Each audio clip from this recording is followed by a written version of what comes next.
Mus'hab bin Umair, duta Islam yang pertama. Mus'hab bin Umair ini adalah seorang di antara para sahabat Nabi. Dia adalah seorang remaja Quraisy yang terkemuka, artinya yang terkenal ya. Orang yang paling tampan, penuh dengan jiwa dan semangat kepemudaan. Ahli riwayat meriwayatkan semangat dari Mus'hab bin Umair ini. Katanya, seorang warga kota Mekah yang mempunyai nama paling harum ialah Mus'hab bin Umair. Ia lahir dan dibesarkan dalam kesenangan dan tumbuh dalam lingkungannya. Kaya betul. Mungkin tak seorang pun di antara anak-anak muda Mekah yang beruntung dimanjakan oleh kedua orang tua sebagaimana apa yang dialami oleh Mus'hab bin Umair. Anak muda ini berkecukupan, kemudian hidupnya mewah, menjadi kesukaan para gadis-gadis Mekah, ya, manja. Suatu hari Mus'hab mendengar berita yang tersebar luas di kalangan warga Mekah tentang Nabi Muhammad Al-Amin, yang mengatakan bahwa dirinya telah diutus Allah sebagai pembawa berita, suka atau duka, sebagai dai yang mengajak umat untuk beribadah kepada Allah. Sementara itu, perhatian warga Mekah pada saat itu terpusat pada berita tentang Nabi Muhammad, ya. Semuanya membicarakan Nabi Muhammad dan agama Islam. Maka Mus'hab bin Umair paling banyak mendengar berita itu. Karenanya meskipun usianya masih muda, tetapi ia menjadi pusat perhatian di tempat-tempat pertemuan. Gayanya yang tampan, otaknya cerdas, merupakan keistimewaan Ibnu Umair atau Mus'hab bin Umair. Di antara berita yang didengarnya ini, bahwa Rasulullah dan pengikutnya itu biasa mengadakan pertemuan di suatu tempat yang terhindar dari golongan oleh orang-orang Quraisy, ya, dan ancamannya. Jadi pada saat itu masih sembunyi-sembunyi dakwanya Rasulullah. Ya, di sini ya di rumah Arqam bin Abil Arqam di Bukit Sofa. Raguannya tidak berjalan lama, ya. Maka di saat sore hari dia berkeinginan untuk pergi ke rumah Arqam menyertai rombongan yang ada di sana. Di tempat itulah Rasulullah sering berkumpul dengan para sahabatnya, mengajarkan ayat Al-Quran dan membawa mereka untuk sholat beribadah kepada Allah. Baru saja Mus'hab mengambil tempat duduknya, ayat Al-Quran mulai mengalir dari kalbu Rasulullah, bergema melalui kedua bibirnya sampai ke telinga, meresap di hati para pendengar. Sore itu Mus'hab pun terpesona oleh untaian kalimat Rasulullah yang tepat menemui sasaran kolbunya. Hampir saja Mus'hab terangkat dari tempat duduknya karena rasa haru. Serasa dia terbang, dia gembira mendengar apa yang disampaikan oleh Rasulullah. Kalau orang-orang dulu mereka itu merasa kalau Al-Quran itu sesuatu yang indah. Dengarkan apa yang disampaikan oleh Rasulullah itu dengan alunan, kemudian diresapinya, menarik bagi mereka, kayak gitu.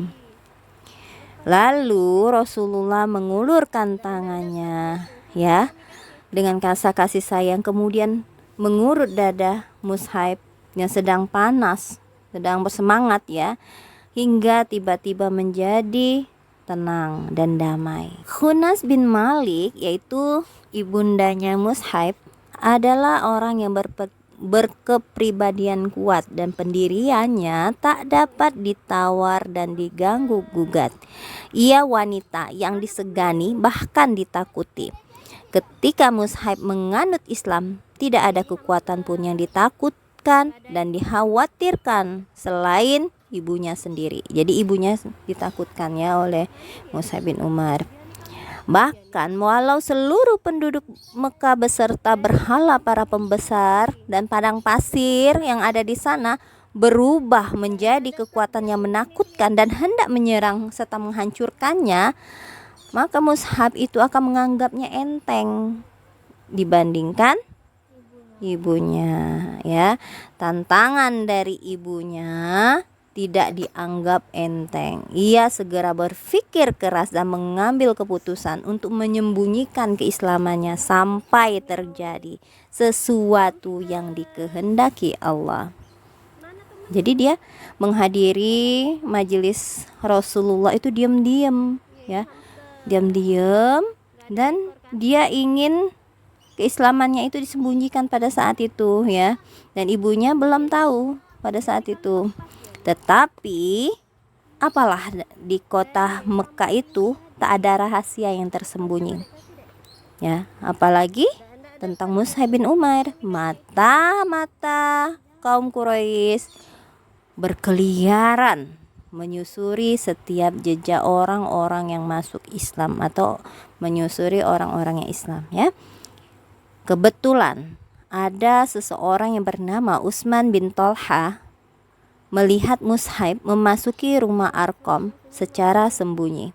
Kemudian pada hari yang lain dilihat pula oleh Utsman bin Tolha itu Mus'ab bin Umar sholat seperti Nabi Muhammad. Dan secepat kilat ia menyampaikan berita tadi kepada ibunya Mus'ab dan melaporkan bahwa berita yang dia katakan tadi adalah benar.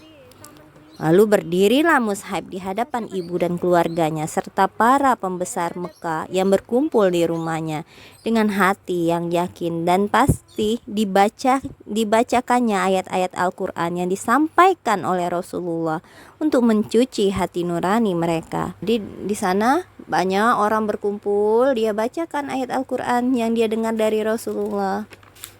Ketika sang ibu hendak membungkam mulut putranya dengan tamparan keras, tiba-tiba tangan yang terulur bagai anak panah itu surut dan jatuh terkulai. Jadi nggak jadi, ya. Demi melihat cahaya yang membuat wajah yang telah berseri dan bertambah berwibawa, menimbulkan ketenangan dan mendorong untuk dihentikannya tindakan itu.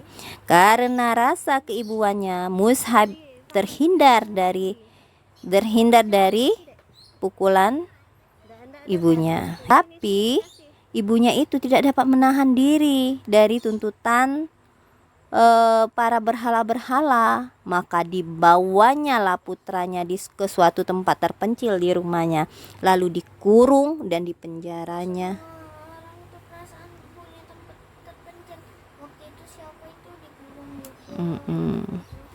Ya, jadi dikurung dan dipenjara, ya, oleh ibunya, ya. Demikianlah beberapa lama Mus'ab tinggal dalam kurungan sampai saat beberapa orang muslim hijrah ke Habsyi. Mendengar berita itu, Mus'ab pun mencari muslihat, mencoba untuk mengelabui ibunya, ya, dan berhasil mengelabui ibu dan penjaga-penjaganya. Lalu ia pergi ke Habsyi. Habsyi melindungi dirinya. Ia tinggal di sana bersama saudara sesama kaum muhajirin. Lalu kembali pulang ke Mekah. Kemudian ia pergi lagi hijrah untuk yang kedua kali bersama para sahabat atas perintah Rasulullah karena taat padanya. Baik di Habsyi ataupun di Mekah, ujian dan penderitaan yang harus dilalui Mus'ab itu setiap saat, bahkan semakin bertambah parah. Ia telah selesai dan berhasil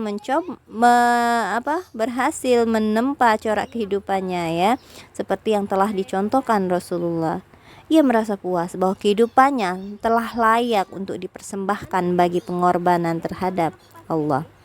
Suatu hari ia tampil di hadapan beberapa muslimin yang sedang duduk sekeliling Rasulullah, dan demi memandang Mus'ab mereka menundukkan kepala, memejamkan mata. Maksudnya itu demi ketika melihat Mus'ab itu, orang-orang yang mengelilingi Rasulullah itu menundukkan kepalanya, ya. Sementara beberapa orang matanya basah karena sedih melihat Mus'ab. Mereka melihat Mus'ab itu memakai jubah yang usang, yang bertambal-tambal. Padahal dalam ingatan mereka Mus'ab itu orang yang kaya, pakaiannya pasti iya bagus-bagus sebelum dia masuk Islam. Itulah ya, berubah sekali kehidupan Mus'ab setelah Islam ya, ditinggalkannya semua kemewahan. Adapun Rasulullah menatap Mus'ab dengan pandangan penuh arti, disertai cinta kasih dan syukur dalam hati. Dan kedua bibirnya tersenyum seraya bersabda, laqad ra'aitu Mus'aban haza wa ma bimakkata fata an'amu inda abawaihi minhu thumma tara kadzalik kullahu hubban lillahi wa rasulih. Dahulu saya lihat Mus'ab ini tak ada yang mengimbanginya dalam memperoleh kesenangan dari orang tuanya. Kemudiannya ditinggalkannya semua itu demi cintanya kepada Allah dan Rasulullah.